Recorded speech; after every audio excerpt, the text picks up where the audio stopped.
Hello বন্ধুরা, কেমন আছো তোমরা? আশা করি ভালো আছো আর আমিও ভালো আছি।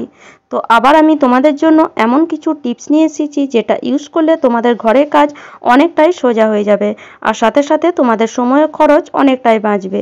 তাহলে চলো শুরু করা যাক। প্রত্যেক দিন তো রান্না করার পর গ্যাস ওভেনের অবস্থা ঠিক এরকমই হয় তোমাদেরও, কিন্তু যদি বাড়িতে ওই সময় স্কচ ব্রাইট না থাকে তাহলে আমরা ভেবেই পাই না যে এত নোংরা গ্যাস ওভেনটা কীভাবে বা পরিষ্কার করব আর রান্নাঘরটাই বা কীভাবে পরিষ্কার করব। এই শীতকালে স্কচ ব্রাইট থাক না থাক লেবু তো বাড়িতে থাকেই।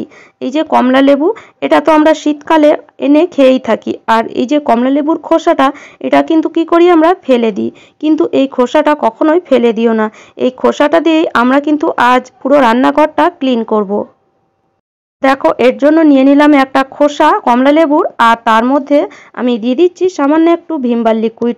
বাস, এটা দিয়েই পুরো গ্যাস ওভেনটা ক্লিন হয়ে যাবে। তো প্রথমে স্ট্যান্ডগুলো খুলে নিয়ে তারপরে এই যে খোসাটা দিয়ে এভাবে একটু ঘষা দিলে পুরো কিন্তু স্কচ ব্রাইটের কাজ করবে এই খোসাটা। স্কচ ব্রাইট দিয়ে যেমন তোমরা গ্যাস ওভেন পরিষ্কার করো, ঠিক সেরকমই কিন্তু এই খোসাটা দিয়েও গ্যাস ওভেনটা পরিষ্কার করে নিতে পারবে।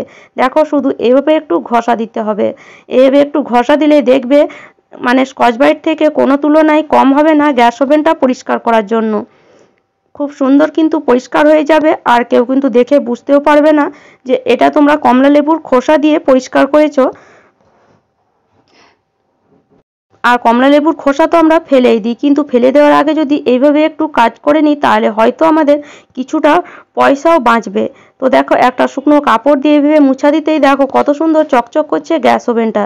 তো এবার শুকনো কাপড়টা দিয়ে যখন মুছে দিলাম, এরপরে কাপড়টাকে একটু ভিজিয়ে তারপরে গ্যাস ওভেনটা একটু মুছে দিয়ে দেখো একদম নতুনের মতো কিন্তু ঝকঝক হয়ে যাবে এই গ্যাস ওভেনটা।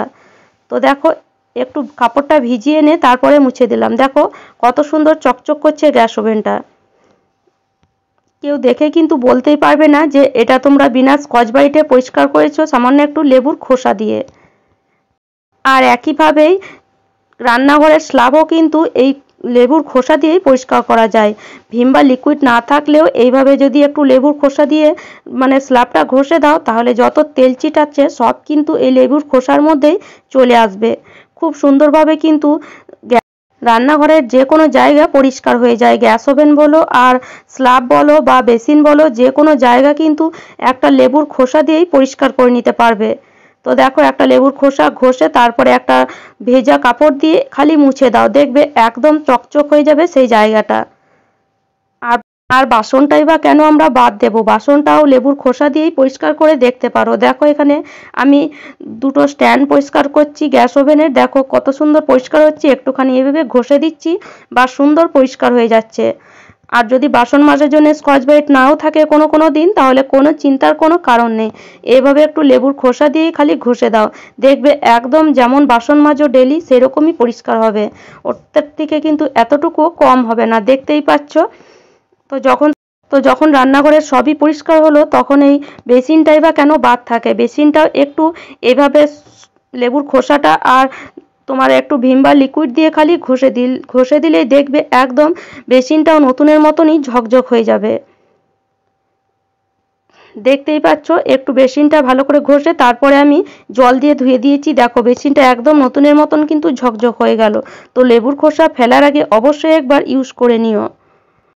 তোমাদের ঘরেও তো এরকম প্লাস্টিকের টুল বা চেয়ার বা যে কোনো জিনিস থাকবে যেটা তোমরা ফেটে গেলেও ফেলে দিতে চাও না। তো দেখো, আমার ঘরেও এরকম একটা প্লাস্টিকের টুল রয়েছে যেটা ফেটে গেছে, কিন্তু এটাকে আমরা আবার ব্যবহার করব বলে নতুন করে এটাকে আমরা জয়েন্ট করছি। তো জয়েন্ট করছি যখন ভাবলাম তোমাদের সাথে একটু শেয়ার করে দিই। তো ভালো করে প্রথমে সেই জায়গাটা পরিষ্কার করে নিতে হবে, তারপরে এই যে দিয়ে দিচ্ছি এখানে ফেভিকুইক। তো তোমরা হয়তো ভাবছো ফেভিকুইক দিয়ে তো খুবই ভালো জয়েন্ট হয়ে যাবে, কিন্তু ফেভিকুইক দিয়ে কিন্তু খুব ভালো জয়েন্ট হয় না। এর মধ্যে যদি এই জিনিসটা মেশাও তবেই কিন্তু জয়েন্টটা খুব ভালো হয়। আর এটা হলো তোমার খাবার সোডা, যে খাবার সোডা আমরা খাবার যে কোনো খাবার কাজে ব্যবহার করি সেই খাবার সোডা। ফেভিকুইকের সঙ্গে এভাবে যদি একটু খাবার সোডা দাও তাহলে দেখবে একদম পাথরের মতো জয়েন্ট হয়ে যাবে, এই জয়েন্টটা কিন্তু কখনোই ছাড়বে না। আর যদি ফেভিকুইক দিয়ে খালি জয়েন্ট করো তাহলে সেই জয়েন্টটা দেখবে 2-4 দিন পর ব্যবহার করতে করতে আবার ছেড়ে যায়। আর এটা আমরা আগে ইউজ করেছি, সেজন্য এই পিঁড়েটা আমরা ফেলে দিতে পারছি না। তো ভাবলাম এটাও যখন ফেটে গেছে তো এটাকেও মানে এইভাবেই জয়েন্ট করে দিই। তো যখনই জয়েন্ট হচ্ছে তো তখন আমি ভাবলাম যখন জয়েন্ট হচ্ছে তাহলে ভিডিওটা তোমাদের সাথে একটু শেয়ার করে দিই, টিপসটা একটু ভিডিও করে। তোমাদেরও হয়তো এরকম প্লাস্টিকের জিনিস থাকবে যেটা তোমরা ফেলে দিতে চাও না, কিন্তু হয়তো ফেটে গেছে, তো এইভাবে যদি জয়েন্ট করো তাহলে সেটাকে আবার তোমরা দ্বিতীয়বার ব্যবহারও করতে পারবে। তো আশা করছি টিপসটা তোমাদের কাজে আসবে। গ্যাস সিলিন্ডার আমরা যে কোনো জায়গায় রাখি না কেন সেই জায়গাটার মধ্যে দেখবে একটা জংয়ের দাগ হয়ে যায়, সেটা দেখতেও একদম বিচ্ছিরি লাগে। আর আমার এই জায়গাটার মধ্যে তো একটু একটু জল পড়ে, সেজন্য দেখো আরও জংয়ের দাগ কিন্তু হয়ে যাচ্ছে। তো এই যে জংয়ের দাগ এটা কিন্তু খুব সহজে আমরা তুলে দিতে পারি না। সামান্য আমরা যেভাবে নর্মাল ঘর মুছি সেটা দিয়ে যদি মোছা হয় তাহলে কখনোই কিন্তু এই জংয়ের দাগটা উঠবে না। তো আজ আমি যে টিপস তোমাদের সাথে শেয়ার করব, এরকম যদি তোমাদেরও জংয়ের দাগ হয়ে গেছে গ্যাস সিলিন্ডার রাখার জন্য কোনো জায়গাতে, তাহলে খুব সুন্দরভাবে কিন্তু তোমরাও সেই জায়গাটাকে ক্লিন করে নিতে পারবে। তো তার জন্য ওই জায়গাটার মধ্যে এইভাবে একটু হারপিক দিয়ে দাও, যে জায়গায় জংয়ের দাগ হয়েছে তো সেই জায়গার মধ্যে একটু এইভাবে হারপিক দিয়ে দাও। আর নিয়ে নাও একটা যে কোনো পুরনো মোজা, আর এই পুরনো মোজা আর একটা চিরুন, এই চিরুন আর পুরনো মোজাটা দিয়ে আমরা কিন্তু আজকে এই যে জংয়ের দাগটা এটা কিন্তু পুরোটাই ক্লিন করে নেব। তো মোজার মধ্যে এইভাবে চিরুনটা পরিয়ে দাও, তারপরে এইভাবে হাত দিয়ে একটু ধরে একটু ঘষা দিলেই দেখবে সুন্দর করে কিন্তু এই জংয়ের দাগটা পুরোপুরি উঠে যাবে। শুধুমাত্র এইভাবে হাত দিয়ে একটু ঘষে দাও, দেখবে সুন্দর করে জংয়ের দাগগুলো কিন্তু একদমই উঠে যাবে। আর যদি নর্মাল এইভাবে ঘষো তাহলে কিন্তু জংয়ের দাগটা উঠবে না, তো সেই জন্য একটু হারপিক দিলে খুব সুন্দর কিন্তু পরিষ্কার হয়ে যায়। তো দেখো আমি সামান্য ঘষে দিলাম আর একটু মুছে দিলাম, দেখো জংয়ের দাগ পুরোপুরি উঠে গেছে। তো আশা করি টিপসটা তোমাদের কাজে আসবে। আর সিলিন্ডারের মধ্যে এই যে লেখাটা থাকে, এই লেখাগুলো তোমরা কি জানো এর মানে? তো আজ আমি সেই মানেটাই তোমাদের সাথে শেয়ার করছি। এই যে লেখা আছে এখানে A28, এ মানে হলো এপ্রিল আর 28 মানে হলো 28 সাল, মানে হলো এটা এপ্রিল মাস আর 28 বছর পর্যন্ত যাবে, মানে এটা এখন 2024 চলছে আর 28 বছর পর্যন্ত যাবে। আর তোমরা যদি চাও যে কখনোই গ্যাস সিলিন্ডারের নিচে জায়গাটায় জংয়ের দাগ না হোক, তাহলে এই কাজটা অবশ্যই গ্যাস সিলিন্ডার আসার সঙ্গে সঙ্গেই করে নিতে পারো।